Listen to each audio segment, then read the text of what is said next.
ये होगी KGF 3 की हीरोइन, देखकर खड़े हो जाएंगे रोंगटे। टाटा लॉन्च करने वाला है नया फोन जिससे सारे चाइनीज कंपनी बर्बाद हो जाएंगी। अर्फी जावेद ने किसके साथ किया मुंह काला कि अब मुंह छुपाना पड़ रहा है। टाटा चीन को बिजनेस के मामले में जबरदस्त टक्कर देने वाला है और ऐसी प्लानिंग की है जिससे चीन के लिए खतरे की घंटी बज चुकी है। नमक से लेकर सॉफ्टवेयर बनाने वाली कंपनी टाटा अब फोन बनाने की तैयारी में है और ताइवान की कंपनी विस्ट्रॉन के साथ टाटा मिलकर फोन की मैन्युफैक्चरिंग करेगा। अगर ये डील फाइनल हो जाती है तो टाटा देश की पहली आईफोन बनाने वाली कंपनी बन जाएगी। आईफोन की ज्यादा संख्या में असेंबलिंग फॉक्सकॉन और विस्ट्रॉन कंपनी अपने चीन और भारत के प्लांट्स में करती है। लेकिन अगर टाटा और विस्ट्रॉन मिलकर देश में आईफोन की असेंबलिंग करते हैं तो इससे पूरी दुनिया में इलेक्ट्रॉनिक्स मैन्युफैक्चरिंग मार्केट पर दबदबा रखने वाली चीन को एक बड़ा झटका लगेगा। टाटा ग्रुप के चेयरमैन एन चंद्रशेखरन ने कहा कि कंपनी का फोकस इलेक्ट्रॉनिक्स प्रोडक्ट्स मैन्युफैक्चरिंग पर है। विस्ट्रॉन भारत में 2017 से आईफोन बना रही है, लेकिन कंपनी का इंडियन मार्केट लॉस में चल रहा है। ऐसे में टाटा ग्रुप उसके लिए मसीहा साबित हो सकता है। KGF 2 के सबसे सैड सीन जब रॉकी मरने वाला होता है, तब रॉकी के एक हाथ में शराब थी और दूसरे में एक लॉकेट जो उसकी मां ने उसे पहनाया था,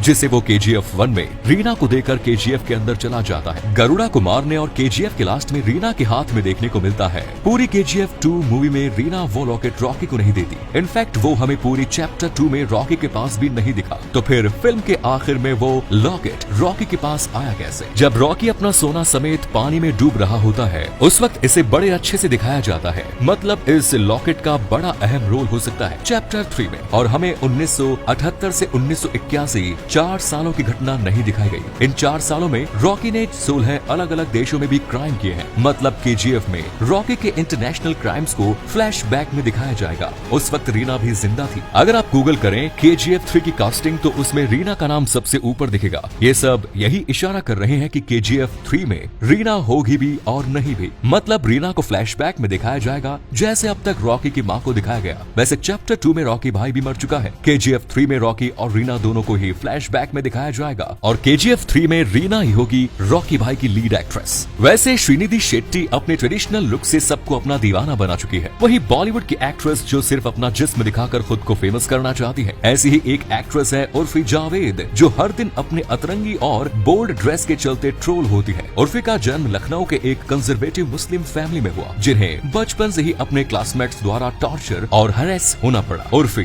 जब 9th में थी, क्लास के कुछ शरारती बच्चों ने उनकी अश्लील तस्वीरें एडल्ट साइट्स पर अपलोड कर दी। ये बात उनके परिवार वाले और रिश्तेदारों को भी पता चल गई और उर्फी को स्कूल से निकाल दिया गया, जिसके बाद उर्फी ने डिप्रेशन में आकर सुसाइड करने की भी कोशिश की। उर्फी के ग्रेजुएशन के वक्त उनके पिता ने दूसरी शादी कर ली और घर की सारी रिस्पॉन्सिबिलिटी उर्फी पर आ गई। उन्होंने कॉल सेंटर में काम किया और 2015 में अपनी किस्मत आजमाने मुंबई आ गए। 2015 में उर्फी को अपना पहला काम टेढ़ी मेढ़ी फैमिली सीरियल से मिला। 2016 में उर्फी बड़े भैया की दुल्हनिया, कसौटी जिंदगी की जैसे कई सीरियल्स में नजर आए, लेकिन अभी तक उन्हें खासा फेम नहीं मिला और न ही ज्यादा लोग उन्हें जानते थे। उर्फी को असल पहचान और फेम मिला सोशल मीडिया से, जहां लोग इनके अजीबोगरीब और बोल्ड फैशन के चलते जानने लगे। हमेशा बिंदास और बोल्ड अवतार में रहने वाली उर्फी को हाल ही में बिना मेकअप और सिंपल कपड़ों में स्पॉट किया गया। ये वीडियो काफी वायरल हो रहा है और जब मीडिया उनकी तस्वीरें खींचने लगी तो उर्फी अपना मुंह छुपाकर भागने लगी। लोगों ने जब उनसे पूछा कि आपके चेहरे पर क्या हुआ है, उन्होंने कहा कि मेरे फेस पर ग्लो है। उर्फी के इस लुक को देखकर कुछ लोग उनकी तारीफ कर रहे हैं तो कुछ ट्रोल भी कर रहे हैं। इस पे एक यूजर ने कमेंट किया, पहले से बेहतर। दूसरे ने लिखा, बिना मेकअप देख लिया। वहीं एक और यूजर ने कमेंट किया कि बिना मेकअप चुड़ैल लग रही है। क्रिस्टियानो रोनाल्डो की ब्रांड वैल्यू और फैन फॉलोइंग का कोई मुकाबला नहीं, क्योंकि जहां रोनाल्डो की एक सिग्नेचर से कोई टी शर्ट लाखों में बिक सकती है, तो किसी बोतल को टेबल से हटाने पर अरबों का नुकसान भी हो जाता है। लेकिन अब 2015 में रोनाल्डो की एक्स गर्लफ्रेंड इरीना शायक से रोनाल्डो का ब्रेकअप हुआ, तब इरीना ने अपने इंस्टा फैन से कहा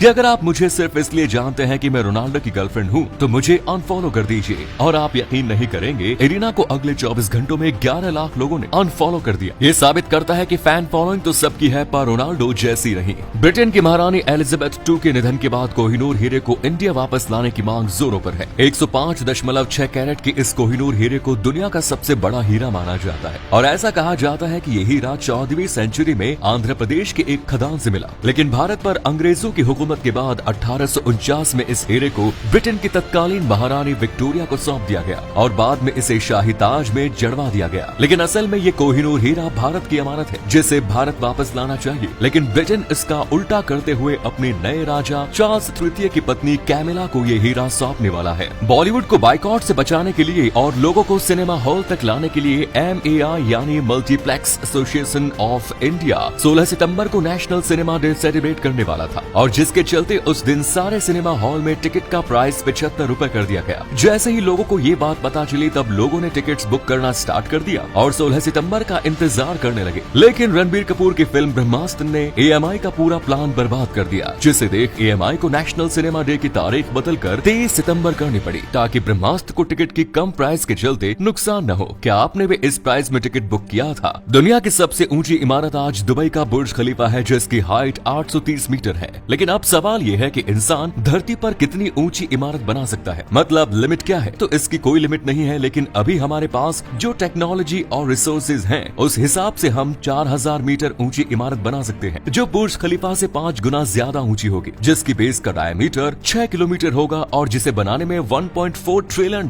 का खर्च आएगा और इस इमारत में एक साथ 10 लाख लोग रह सकेंगे। ये तो कुछ भी वैज्ञानिक तो स्पेस एलिवेटर बनाने का प्लान कर रहे हैं जिसकी ऊंचाई 1 लाख किलोमीटर होगी, जिससे हम स्पेस को आसानी से देख सकेंगे। इंडिया की पॉपुलेशन आज 138 करोड़ है और अगर भारत पाकिस्तान का बंटवारा नहीं होता तो पाकिस्तान और बांग्लादेश का पॉपुलेशन जो 22 करोड़ और 16 करोड़ है कुल मिलाकर 176 करोड़ होता और यूनाइटेड इंडिया आज दुनिया की सबसे पॉल्यूटेड कंट्री होती। आज चीन के पास दुनिया की सबसे बड़ी आर्मी है जो 21 लाख है, वहीं भारत के पास 14.5 लाख, पाकिस्तान के पास 6,40,000 और बांग्लादेश के पास 3,25,000 यानी टोटल 24 लाख से भी ज्यादा आर्मी के साथ यूनाइटेड इंडिया की आर्मी दुनिया की सबसे बड़ी आर्मी होती। GDP की बात करें तो यूनाइटेड इंडिया दुनिया का 5वां सबसे बड़ा इकोनॉमी होता। सबसे अहम बात, जम्मू एंड कश्मीर का जो विवाद है वो कभी होता ही नहीं जब से आर्टिकल 370 हटाया गया है। सरकार ने 9,000 करोड़ रुपए खर्च किए हैं जम्मू एंड कश्मीर की सिक्योरिटी पर। इसके अलावा पाकिस्तान भी ढेर सारा पैसा कश्मीर पर खर्च करता है। दोनों देशों के करोड़ों रुपए बचाए जा सकते थे जो युद्ध और हथियारों पर खर्च किए गए और इन पैसों को अगर एजुकेशन, हेल्थ केयर, इंफ्रास्ट्रक्चर जैसी चीजों पर खर्च किया गया होता तो आज हमारा यूनाइटेड इंडिया कितना डेवलप होता